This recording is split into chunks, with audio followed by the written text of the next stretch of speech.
हिंदू हृदय सम्राट माननीय बाळासाहेब ठाकरे मुंबई ते नागपूर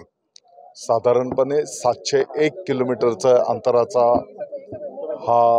महामार्ग आज त्याचं तिसऱ्या टप्प्याचं लोकार्पण 25 किलोमीटर संपन्न होत आहे आणि साधारणपणे आणखी पुढच्या येणाऱ्या काळामध्ये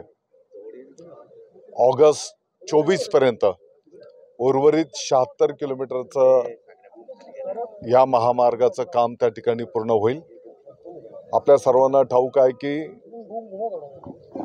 आपल्या राज्याच्या विकासामध्ये एक मोठी भर घालणारा हा माननीय बाळासाहेब ठाकरे समृद्धी महामार्ग माननीय मुख्यमंत्री महोदय एकनाथजी शिंदे साहेब, माननीय उपमुख्यमंत्री महोदय, तत्कालीन मुख्यमंत्री महोदय देवेंद्रजी फडणवीस साहेब यांचा हा ड्रीम प्रोजेक्ट आज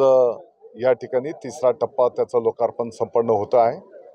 मला वाटतं की ही एक आनंदाची गोष्ट आहे आणि लवकरच जो चौथा टप्पा आहे 76 किलोमीटरचा म्हणजे साधारणतः भिवंडी बायपासच्या अलीकडे शंग्रीला हॉटेल आहे त्याच्याजवळ हा चौथा टप्पा ऑगस्ट महिन्यामध्ये त्याचं लोकार्पण होईल आणि मुंबई ते नागपूर हे एकेकाळी जे काही 16-20 तासाचं जे काही अंतर होतं ते अंतर साधारणतः एक 7 ते 8 तासावर आपण त्या ठिकाणी येणार आहोत आणि या माध्यमातून 15 जिल्हे जोडले जाणार आहेत। एकंदरीत काय तर महाराष्ट्राच्या विकासामध्ये मोठा भर घालणारा हा प्रकल्प आपला आहे। या माध्यमातून शेतकऱ्यांचा शेतीमाल असेल, दळणवळणाच्या माध्यमातून जी व्यवस्था आहे या सर्व गोष्टींमुळे या महामार्गामुळे